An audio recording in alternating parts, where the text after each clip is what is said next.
Great. So this is the custody panel, and this is exciting for me, I guess, but maybe something that a lot of people don't really think about with on-chain asset management. But the reason it's exciting for me is because we've talked a lot in the last 2 days about financial intermediaries and the fact that a lot of the technologists in the room are trying to disrupt or remove the need for financial intermediaries. But one of the big challenges that we face is that it's very embedded in the law that you need financial intermediaries in order to conduct financial service. So as an example, it is a legal requirement for most funds in most jurisdictions to have a legal custodian in order to be able to manage a fund or manage a collective investment scheme. And that's been fine in the traditional world and makes a lot of sense for traditional assets. But in the world which we're going towards, or at least many of us believe we're going towards that world, we're trying to give custody to the end user, or at least give them the choice to have self-custody with peer-to-peer exchanges, or with Melon, where investors in the fund have full custody of their assets at all time.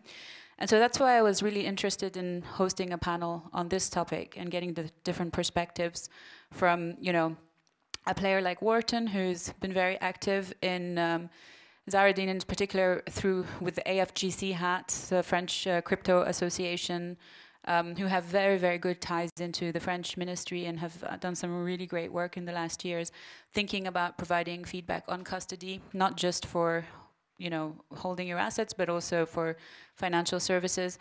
And Sebastian from Vault, who is a custodian, or one of the first custodians in the crypto space, and maybe getting a slightly different perspective. So before we start, maybe the two of you can give a quick introduction, maybe this time with your AFGC hat, maybe. So thank you. I forgot to mention we're very proud to be on the Melon Protocol Council, and thank you for the jackets. It's really cool. So the FGC is a non-profit we co-founded more than a year and a half ago with Gilles Law Firm, PricewaterhouseCoopers, CACEIS, which is a custodian bank in France, and many other players now. So we became kind of big, and we do a lot of lobbying, as Mona said, on the Parliament, on the French Ministry of Finance and Economy, on the French Treasury, as well as on the AMF, the financial regulator. So custody is key because we passed a few laws to allow investment funds that are regulated to hold crypto assets in France. But the big question is how an investment regulated fund could hold the assets if the custodian bank is not ready to do so. So those laws are at the European level. So those are AIFM law and UCITS law. So I don't know if you're familiar with it, but a central custodian bank has to do either cash monitoring, either just hold the assets, or both. And in the crypto world, it does not exist at all in the law. So we passed some laws on the funds, but there is no custodian bank to do so. So the big challenge here is to now to find a solution to do so, and we'll talk, I guess, about it a few minutes later. And then just to give a quick introduction to Vault. So yeah, we're a digital asset custodian. So we provide cold storage solution for institutionals in the space, whether it be funds, market makers, exchanges, family offices, and so forth. The team, we come from a variety of backgrounds, predominantly either investment banking or from government and information security. So we have a number of expertise in this space, protecting informational assets, which has been the job of many of the employees in the last few years, doing it for governments, protecting their most sensitive assets. And then from the investment banking space, we're bringing that risk management framework, the legal and the compliance aspect as well. So providing not just a technologically sound and secure solution, but also appropriately managing and having a risk-based framework in place as well. As we've already mentioned, there is a bit of a grey area as to what all the different cryptocurrencies are and how they fit into existing regulation. So it necessarily requires a view to be taken on many aspects of it. So yeah, and again, we'll kind of get into those details now. Cool. Before we move forward, Zahraddin, maybe you can give just a brief summary with respect to the feedback that together with AFG and MAMA you gave to the French ministry. Maybe you can give just a summary of the on-chain segment and what we sort of put in there just for the audience's benefit. So the French Ministry of Economy and Finance, as well as the French Treasury, asked a few players in France to answer some questions about custody, because we created, as you may have seen, a license for secondary market players, as well as those funds that are coming that are going to be regulated. But the piece that is not solved is the custody. So in order to make the market attractive, they asked those questions, and they are asking basically what would be custody, how it would be done on the crypto space. And together with MAMA, we've answered those questions. And the very interesting thing is that those questions those answers have been taken also by other associations that are quite big in France. So the AFG, which is the Association Française de Gestion, which is the asset managers association where all the asset managers in France have an obligation to be member of, took those also answers and sent them to the French ministry. And the conclusion of those answers is in a world which is decentralized, where a third-party custodian would be kind of a systematic risk because of its concentration. It is important and it is even crucial to be able to do self-custody and to consider a self-custodian solution as a custodian by European law. So I think this is the next step for us in France, together with the MAMA, to push that at the European level, so that at the European level, a smart contract could be a legal custodian, allowing those on-chain investment funds to appear. So we entered into the specification, which is what is custody, how it is done, how could it be done. For example, the smart contract should be audited, etc. And I think it's a pretty exciting moment of the regulation framework that we're seeing here, because we're building it, and we try to build it so that innovation can appear from it and not be blocked because of some regulation laws that are not yet adapted. Yeah, I think, and I think it's pretty important to highlight, although I think we're very, I want to emphasize that we think this should still be a user choice. I mean, there are people who are not comfortable holding keys, and there's nobody in this room, I think, forcing them to. This should be a user choice, but that it shouldn't be a legal requirement in the new world that we're going in, that you have to have a legal custodian, especially when I would imagine that most people in the room believe that one of the strengths of crypto is that you can hold custody of your own assets at all times if you want to. On that note, I'm a very big fan of the way Switzerland has gone with regulation and blockchain and stuff. But there was one sentence in the Swiss Blockchain Federal Report which really shocked me, and I'm going to read it out. It said, custody by a professional third party regularly promises a higher level of security than custody by the owner, in particular with regard to a better protection against hacker attacks. I personally found this shocking. I don't know if I'm smoking something, but maybe can I ask this question to the room? Who would agree with that statement? Okay, good. We're already writing up the feedback from Mama. We missed that one.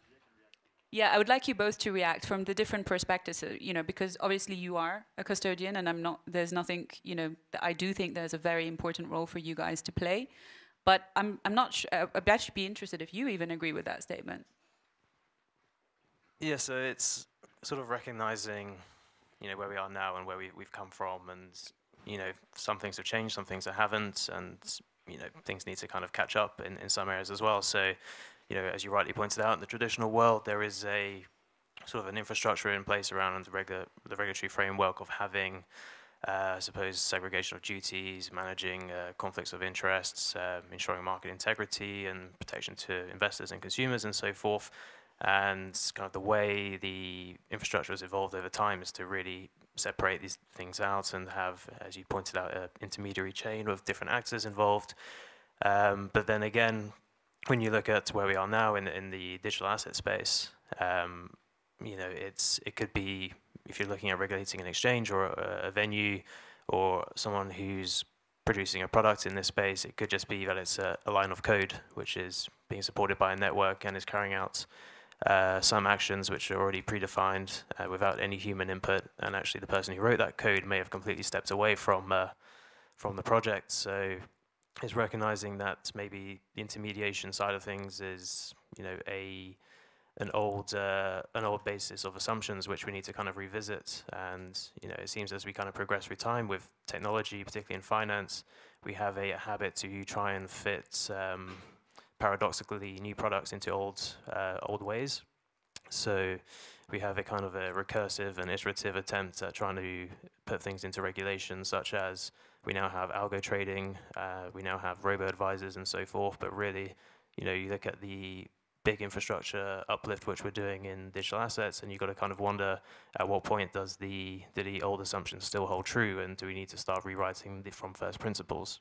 So I think it's kind of on both sides, and it's yeah, it's definitely an interesting point. But as far as the custody piece goes, yeah, I completely agree. It should be up to the end user how they want to custody their assets. Whether it should be a legal requirement can be a bit of a sweeping generalization which gets enforced and is maybe not the right one. So if you just kind of look at the user journey when they, I guess, get involved in the cryptocurrencies, you know, maybe they have a friend who suggests to buy Bitcoin because they're a Bitcoin maximalist and they think they should own some Bitcoin. You know, they recommend their favorite centralized exchange. That individual can quickly set up, it can be user-friendly sometimes, and buy some Bitcoin. But, you know, they effectively see a balance in an exchange wallet.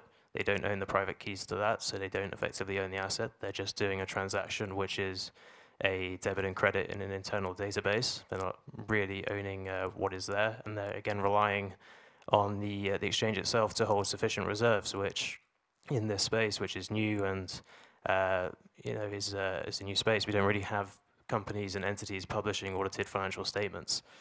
Yeah, and it's a good point also, because in theory they could be buying Bitcoin through an exchange and thinking they have full custody of that Bitcoin just because they're not properly educated on the subject as well.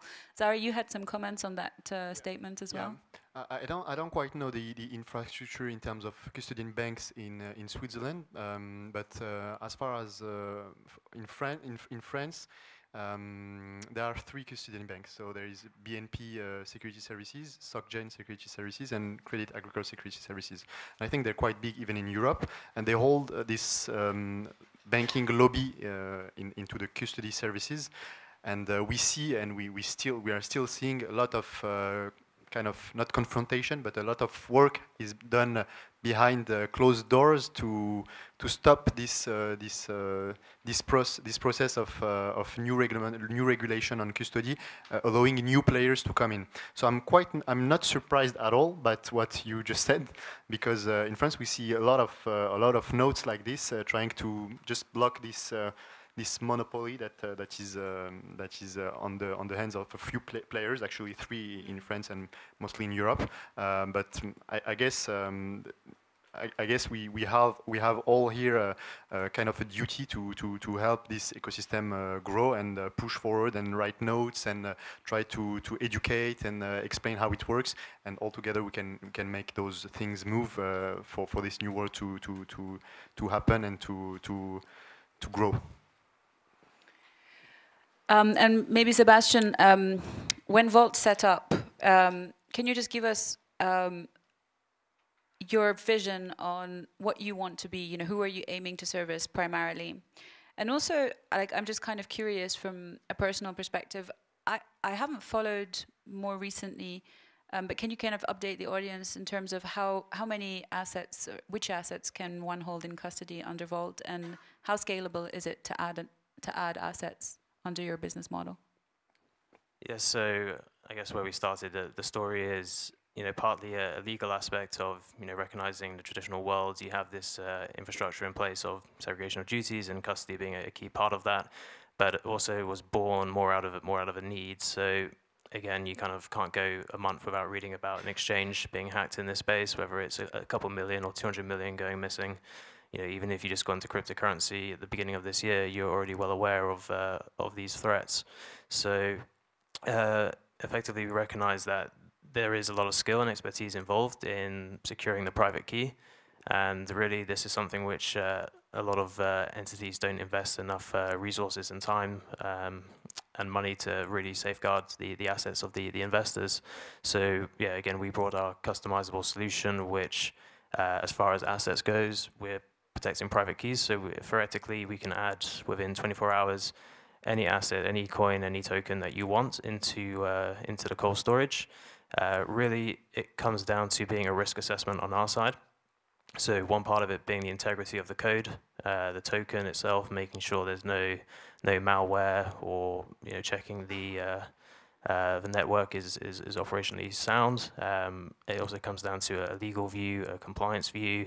For example, stable coins is a bit of a contentious area. It can be a security, it can be e-money, depending on the structure and the algorithmic setup.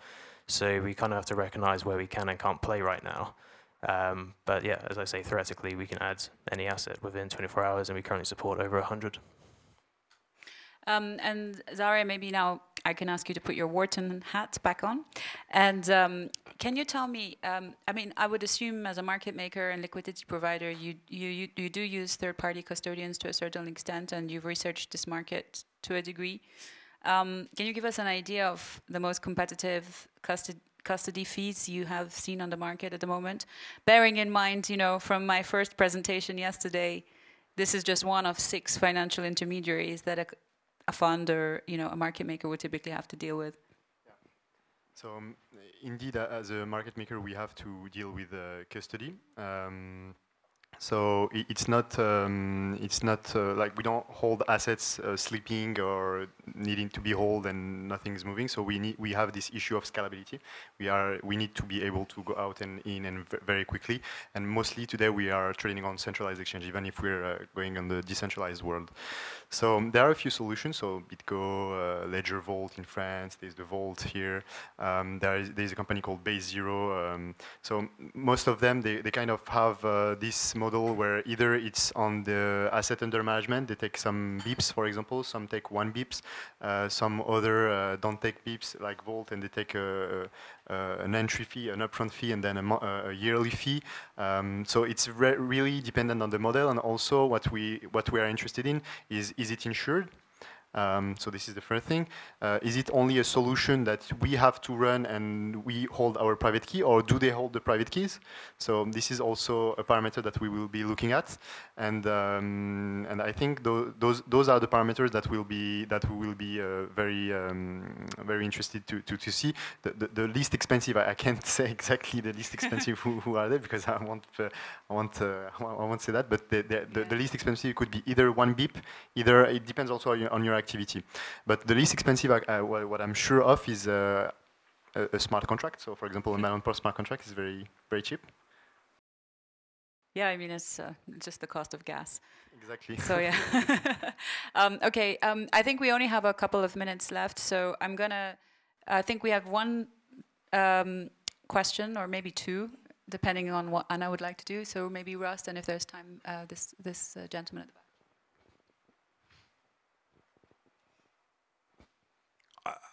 Isn't one of the issues with the existing sort of incumbent custodians that if for some reason the custody fails, there's a nice big pool of money for somebody to sort of point the finger at? Whereas if you tried to do this on chain as a smart contract, if everything went wrong, who would the investor kind of sue?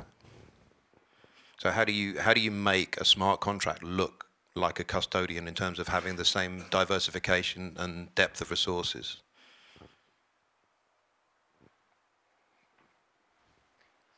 So I think the question is about who's responsible if there is a hack when it's the legal responsibility of the smart contract, I guess. Yeah. Yeah. So like I think what Russ is trying to say, with a custodian, you are somehow given a guarantee, or at least legal guarantee, that you will receive your assets back, whereas the smart contract you don't. Yeah. So it's the question about restitution. It's at this subject is addressed at the European level for third-party custodian, and this is the big challenge now. So if we want to have smart contracts recognized as a legal custodian, you have to solve those issues, and those issues are not yet solved. So the question is, who is responsible if there is a hack? For example, is the developer responsible to the restitution? So obviously, the developers don't want to be responsible. So is the auditor responsible? So the auditors, if they become responsible, they won't audit anymore. So the big question is here, and this is why it's challenging, because we have to answer those questions, otherwise it's not going to happen. And this is the big challenge. And I personally did not solve it yet.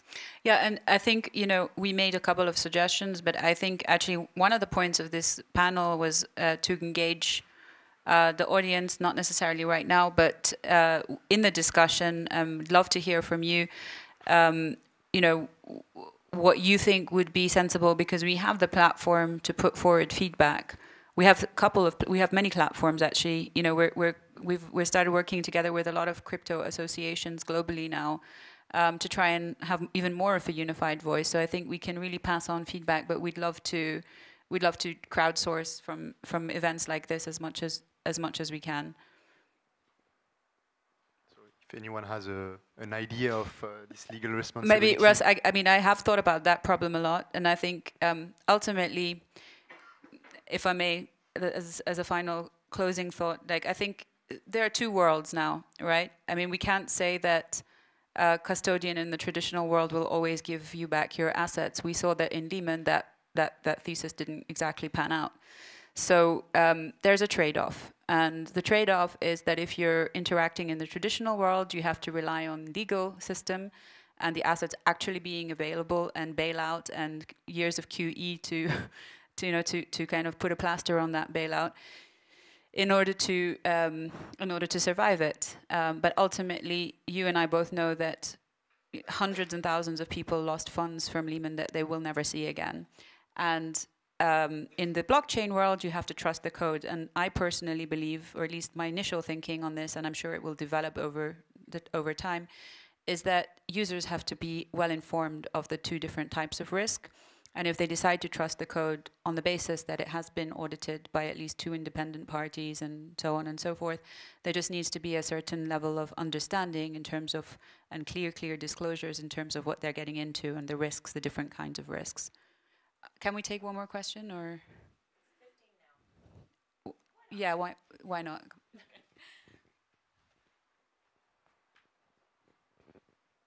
Hi, I'm Jacek from MakerDAO, and I'm a lawyer. Just 2 short notes. The first one is that we need to realize that what you are talking about, this is a very interesting problem and really urgent one, is just as like one particular problem that is part of a much larger issue. Like, for example, for security tokens and for secondary trading, you have this concept of central securities depositories and certain obligations that they need to participate in settlement of the transactions. And this is actually very similar, because in the context of blockchain, you don't have to have these entities at all to a large extent, right?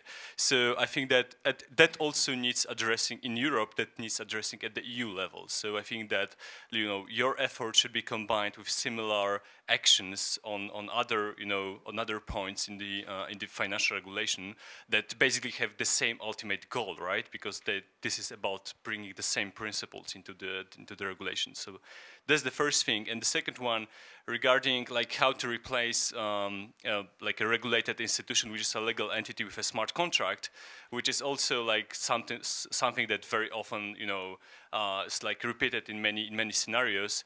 Like ultimately, I believe that we have no choice, or rather regulators have no choice, but to hire auditors, you know, like code editors and software developers, and, you know, be able to declare that certain solutions are, you know, certified or, I don't know, officially audited and can serve as, you know, something that can be used in a regulatory environment. Thanks. Was there a question there? That was a comment. All right, well, thank you so much for you guys and the panel, and let's give them